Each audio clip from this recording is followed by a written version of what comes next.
Morning to all of you. आज आपको previous paper कराने जा रहे हैं। यूपी टेट प्रीवियस पेपर कक्षा 1 से लेकर 5 तक। तो क्लास फर्स्ट टू 5 जो सॉल्व पेपर था 8 जनवरी 2020 को किया गया था, उसी का आज प्रीवियस पेपर आपको कराने जा रहे हैं। आइए देखते हैं इस क्वेश्चन में क्या पूछा गया था और इसी के बेस पर कैसे अगला पूछा जाएगा। आइए देखते हैं। तो देख लेते हैं फर्स्ट क्वेश्चन यहाँ पे क्या दिया हुआ है। ध्यान से पढ़िए और बिल्कुल इसी तरह का पेपर आएगा क्योंकि बहुत ज़्यादा बदलाव नहीं है। ओके, तो देखिए पहला क्वेश्चन दिया हुआ है पर्यावरण का। केवल ये प्रैक्टिस सेट करा रहे हैं। पर्यावरण में बच्चों को ज़्यादा दिक्कत होती है। तो देखिए इसमें 121 पे है संसार का सर्वाधिक समस्याकारी जलीय खरपतवार जिसे बंगाल का आतंक भी कहा जाता है। क्या कहा जाता है? आतंक। उसको क्या कहते हैं? तो इसमें देखिए फर्स्ट ऑप्शन दिया हुआ है एकोर्निया क्रासिपस मीन्स जलकुंभी। सेकेंड ऑप्शन है पार्थिनियम हिस्टेरोफोरस, कांग्रेस घास बोलते हैं इसे। थर्ड ऑप्शन है Lantana camara and fourth option Cynodon dactylon means दूब घास। सॉरी, दूब घास जो होती है, जैसे देहात में देखेंगे डांड ओढ़ पे जो जमी रहती है घास, वह अधिकतर दूब घास होती है। तो इसमें बताइए कौन सा ऑप्शन राइट है।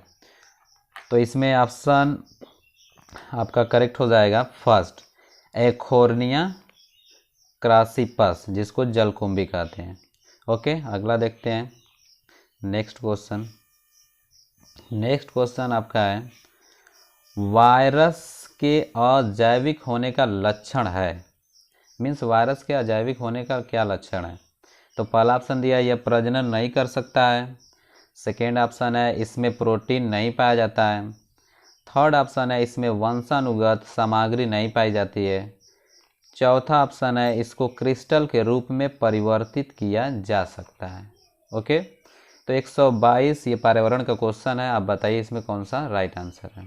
तो चलिए आइए देखते हैं कौन सा राइट आंसर है। तो इसमें राइट आंसर है फोर्थ, इसको क्रिस्टल के रूप में परिवर्तित किया जा सकता है। ओके, आइए देखते हैं नेक्स्ट क्वेश्चन दिया हुआ है पादक हार्मोन जो फलों को पकाने में सहायता करता है। जैसे फल विक्रेता जो है वो कच्चा फल लाते हैं और उसको पकाने के लिए हार्मोन का प्रयोग करते हैं। तो वो कौन सा हार्मोन होता है?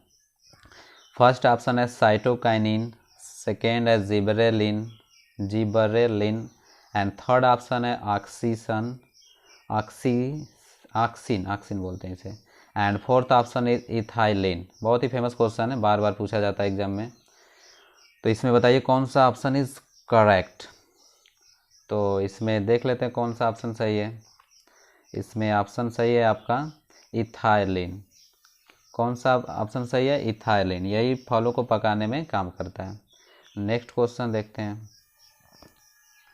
स्वतंत्र रूप से भूमि में रहने वाला अवायवीय जीवाणु जिसमें नाइट्रोजन मीन्स N2 स्थिरीकरण की क्षमता होती है, वह क्या कहलाता है या वह क्या है?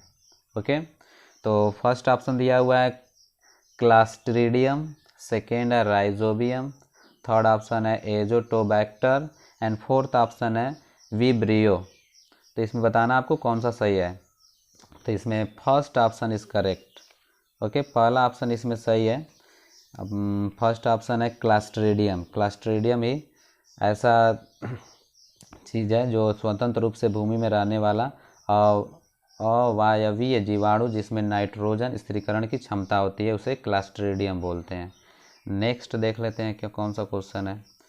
125 नंबर पे आपका है किस प्रकार का DNA कोशिका में सामान्य रूप से पाया जाता है। किस प्रकार का DNA कोशिका में सामान्य रूप से पाया जाता है। फर्स्ट ऑप्शन है BDNA, सेकेंड है CDNA, थर्ड है ADNA and fourth option ZDNA। तो इसमें पहला ऑप्शन सही हो जाएगा BDNA। BDNA जो है ये कोशिका में सामान्य रूप से पाया जाता है। आइए देखते हैं नेक्स्ट क्वेश्चन। बहुत ही फेमस क्वेश्चन है ये। 1853 ईस्वी में भारत की पहली यात्री ट्रेन चली थी, मीन्स कहाँ से कहाँ तक ये चली थी, इसको बताना है। पहला ऑप्शन दिया हुआ है कलकत्ता से अलीपुर के बीच, दूसरा है मुंबई से थाणे के बीच, थर्ड ऑप्शन है बम्बई से पुणे के बीच, एंड लास्ट ऑप्शन कलकत्ता से दमदम के बीच। तो आप सभी जानते हैं इसका आंसर हो जाएगा सेकेंड, क्योंकि ये पहली बार 1853 ईस्वी में भारत की पहली ट्रेन यात्रा चली थी, यात्री ट्रेन बम्बई से थाणे, ये फर्स्ट ट्रेन इंडिया में चली थी। आइए देखते हैं नेक्स्ट क्वेश्चन। केवल प्रीवियस क्वेश्चन ही कराया जा रहा है, आप इसी के बेसिस पे अगला क्वेश्चन तैयार कर सकते हैं। आप इसको बहुत ही अच्छे से ध्यान से इसको देखिए ताकि अगला क्वेश्चन आपका तैयार रहे। तो 127 नंबर पे देखिए क्वेश्चन दिया हुआ है, एशिया का सबसे बड़ा पशु मेला आयोजित होता है, मीन्स कहाँ पर होता है एशिया का सबसे बड़ा मेला। तो देखिए पहला ऑप्शन है पुष्कर में, सोनपुर में, हरिद्वार में या नासिक में। तो इसका ऑप्शन जो है सही हो जाएगा सेकेंड, सोनपुर में। सोनपुर में जो है पशु का सबसे बड़ा मेला लगता है पूरे एशिया में। आइए देखते हैं नेक्स्ट क्वेश्चन। राष्ट्रीय एकता परिषद की स्थापना कब हुई थी? राष्ट्रीय एकता की स्थापना कब हुई थी? पहला ऑप्शन है 1971, सेकेंड 1961, थर्ड 1951 एंड फोर्थ 1981। तो इसमें याद कर लेंगे ये 1961 में इसकी स्थापना की गई थी। राष्ट्रीय एकता परिषद की स्थापना कब की गई थी? 1961 में। ओके, राष्ट्रीय एकता, एकता मीन्स 61, राष्ट्रीय एकता परिषद मीन्स 1961। ऐसे करके याद कर लेंगे, या और भी कोई ट्रिक बनाकर आप याद कर सकते हैं, याद करने से मतलब है। यूपी टेट में यूपी टेट में बहुत ही खतरनाक या बहुत ही बड़ा या लेंदी क्वेश्चन नहीं आता है, नॉर्मल इसी तरह आता है। देखिए 129 नंबर क्वेश्चन का, समता के अधिकार का उल्लेख संविधान के किन अनुच्छेदों में मिलता है? समता का अधिकार का उल्लेख संविधान के किन अनुच्छेदों में मिलता है? पहला ऑप्शन है अनुच्छेद 23 से 24, सेकेंड है अनुच्छेद 14 से 18, थर्ड ऑप्शन है अनुच्छेद 19 से 22 एंड फोर्थ ऑप्शन अनुच्छेद 25 से 28। तो इसमें बताना है आपको कि समता का अधिकार किस संविधान में मिलता है। ओके, तो ये ऑप्शन हो जाएगा आपका 14 से 18, इसमें जो है आपको क्या होता है, समता का अधिकार प्रदान किया गया है। आइए देखते हैं नेक्स्ट क्वेश्चन। किस देश में लचीला संविधान लागू है? सॉरी, भारत देश में भी लचीला संविधान लागू है, पर यहाँ पे लचीला और कठोर दोनों है। पर यहाँ पे पूछा गया किस देश में लचीला संविधान लागू है, केवल लचीला की बात की गई है। फर्स्ट ऑप्शन अमेरिका, सेकेंड है China and third option Bharat and fourth is United kingdom. तो यहाँ पे देखेंगे बहुत ही इजी आंसर है यूनाइटेड किंगडम, यहाँ का जो है लचीला संविधान लागू होता है यहाँ पर। अगला देखते हैं। नेक्स्ट क्वेश्चन आपको दिया गया, पूर्वा किस अधिवास में शामिल है? पूर्वा एक प्रकार की ऐसे लोग होते हैं जो किसान का काम करते हैं, मीन्स किसान से थोड़ा रिलेटेड ही वर्क होता है, वो काम करते हैं, उन्हीं को बोलते हैं पूर्वा। तो पूर्वा किस अधिवास में शामिल होते हैं? तो ये सिंपल सा सेंटेंस होगा, ग्रामीण में अधिवास करते हैं। अगर ग्रामीण की तरह रहते हैं तो किसान की तरह, तो ग्रामीण एरिया में वो अधिवास करेंगे। तो इसका सिंपल आंसर ग्रामीण हो जाएगा। आइए देखते हैं नेक्स्ट क्वेश्चन। कौन सा ज्वालामुखी पर्वत है? मीन्स वो पर्वत तो पर उसमें ज्वालामुखी भी हो, तो कौन सा ज्वालामुखी पर्वत है? पहला है अपलेशियन, सेकेंड है यूराल, थर्ड है अरावली एंड फोर्थ है किलिमंजारो। तो आप इसमें बताइए कि कौन सा ऑप्शन करेक्ट है। तो यहाँ पे ऑप्शन आपका हो जाएगा Kilimanjaro is a correct answer. Okay, आइए देखते हैं नेक्स्ट। एलिफेंटा द्वीप कहाँ पर है? एलिफेंटा द्वीप अवस्थित है, मीन्स कहाँ पर है? मुंबई तट पे या गोवा तट पे या कच्छ तट पे या गंगा डेल्टा पे? तो आपको बताना है राइट आंसर इसमें। तो ये सिंपल सा क्वेश्चन आंसर हो जाएगा इसका, मुंबई तट पे। एलिफेंटा द्वीप कहाँ पे अवस्थित है? मुंबई तट पे। ओके, आइए देखते हैं नेक्स्ट क्वेश्चन।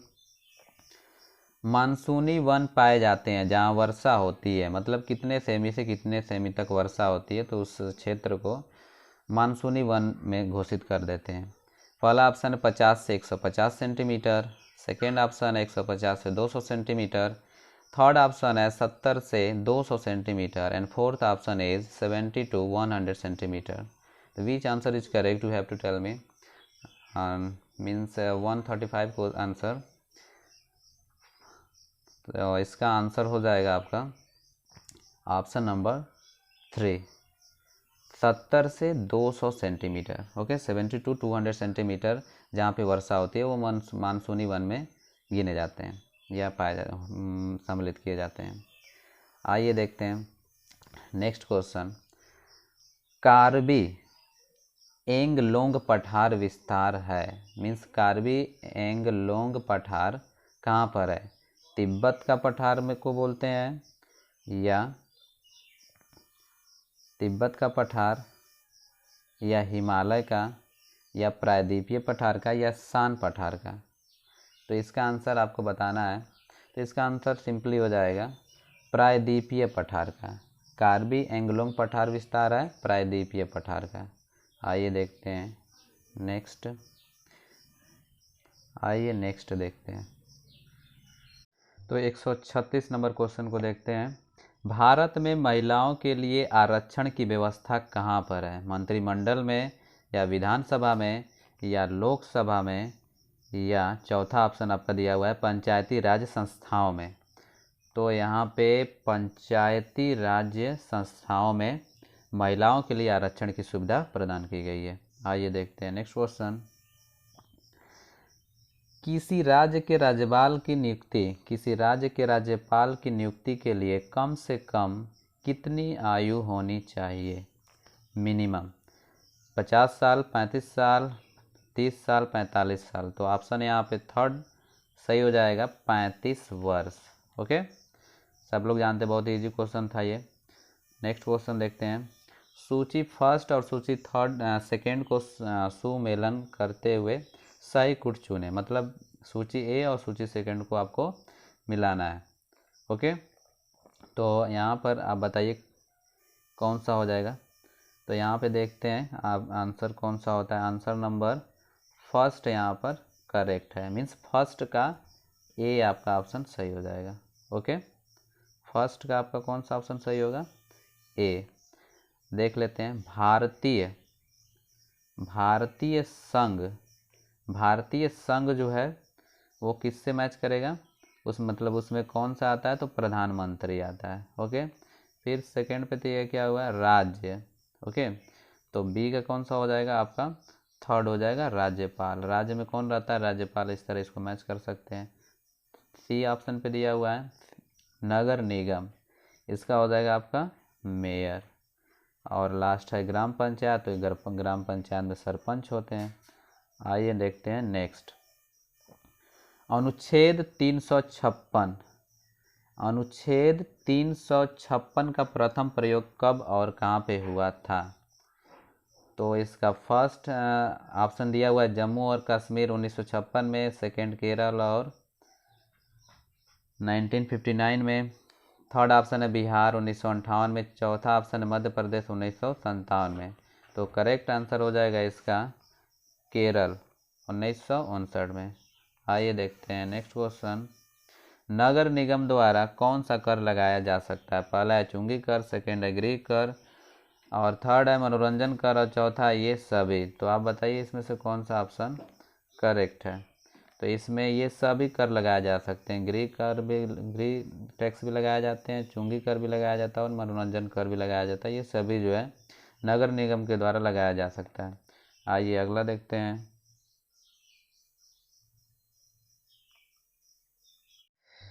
तो 141 नंबर का क्वेश्चन आप देख लीजिए यहाँ पर। निम्नलिखित में से किस प्रदेश में रेंडियर पाया जाता है? रेंडियर एक जानवर है, ये पशु है, ये किस जगह पर पाया जाता है उसको बताना है। फर्स्ट ऑप्शन है आपका मानसून सेकेंड ऑप्शन है गर्म मरुस्थल। थर्ड ऑप्शन है आपका टुंड्रा प्रदेश। टुंड्रा प्रदेश उस प्रदेश को कहते हैं जहाँ पे बहुत ही ज़्यादा ठंडा पड़ता है। ये नक्शे में जो संसार के देखेंगे निचले साइड में पाया जाता है। फोर्थ ऑप्शन है टैगा प्रदेश या टैगा। तो इसमें कौन सा करेक्ट ऑप्शन है आपको बताना है। तो इसका करेक्ट आंसर हो जाएगा tundra Pradesh, sorry tundra Pradesh is a correct answer. Next देखते हैं क्वेश्चन कौन सा है। नेक्स्ट क्वेश्चन आपका है निम्नलिखित में से कौन सा एक शीतोष्ण घास प्रदेश नहीं है। शीतोष्ण घास प्रदेश नहीं है। ओके, तो यहाँ पे देखिए डाउन्स और पंपाज और प्रेयरी, ये तीनों घास जो है आपकी शीतोष्ण घास है। तो इसमें कौन सी नहीं हुई, कंपास घास जो है ये आपका शीतोष्ण घास प्रदेश नहीं है। ओके, आइए देखते हैं नेक्स्ट क्वेश्चन। जनसंख्या के आकार के अनुसार, जनसंख्या के आकार के अनुसार बृहत्तम महाद्वीप कौन सा है।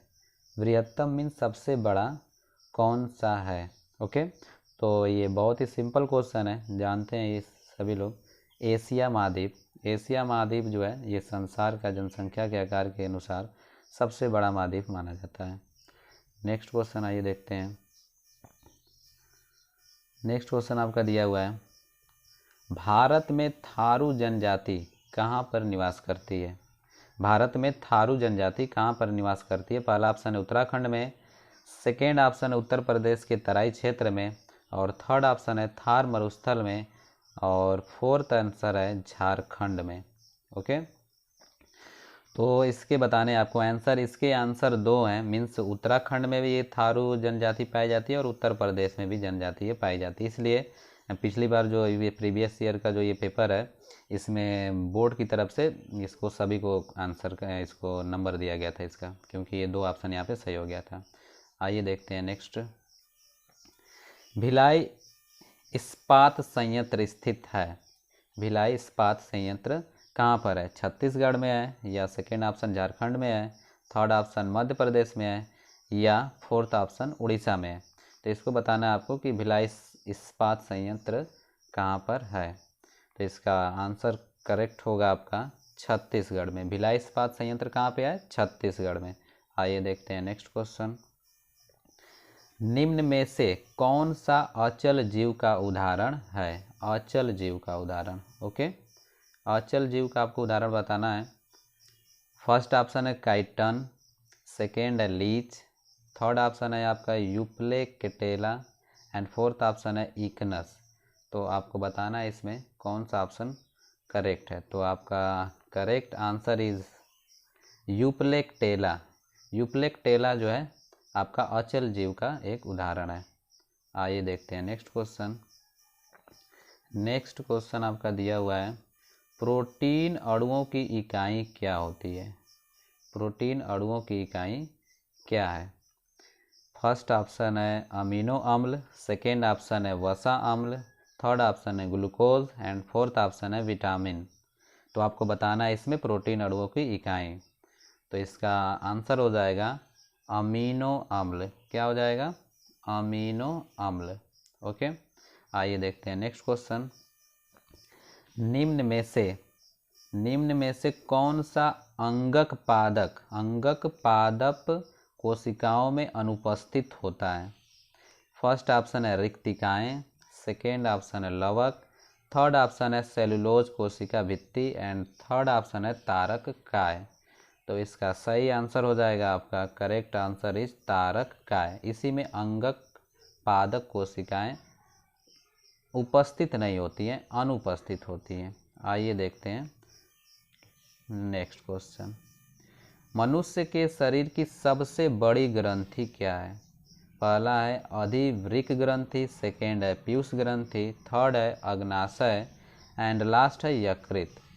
तो इसमें सबसे बड़ी ग्रंथि सभी जानते हैं, बहुत इजी आंसर है यकृत। सबसे बड़ी ग्रंथि कौन सी है, यकृत। आइए देखते हैं लास्ट क्वेश्चन, और इसको करने के बाद आप अपने से एनालिसिस करिए, अपने से गेस करिए कि इसी तरह क्वेश्चन आएगा और रिपीटेड में आप अच्छा मार्क ला सकते हैं। दिया हुआ है उत्तर प्रदेश का राज्य पक्षी कौन है। पहला ऑप्शन है गौरैया, सेकेंड है मोर, थर्ड है सारस केरन और लास्ट है तोता। तो मोर तो राष्ट्रीय है, यहाँ पे उत्तर प्रदेश का पूछा हुआ है तो ये तो होगा नहीं, तोता किसी कीमत पे नहीं हो सकता है। फर्स्ट है गौरैया, गौरैया अभी तक किसी का बना नहीं है स्टेट का, तो ऑप्शन कौन सा करेक्ट हो जाएगा, सारस। ओके, जय हिंद दोस्तों। इसी तरह पर्यावरण का आपका प्रैक्टिस सेट प्रीवियस और भी अच्छे अच्छे क्वेश्चन आपको कराते रहेंगे, बने रहिए। स्टडी इंग्लिश वाला ग्रुप चैनल पे आपका स्वागत है।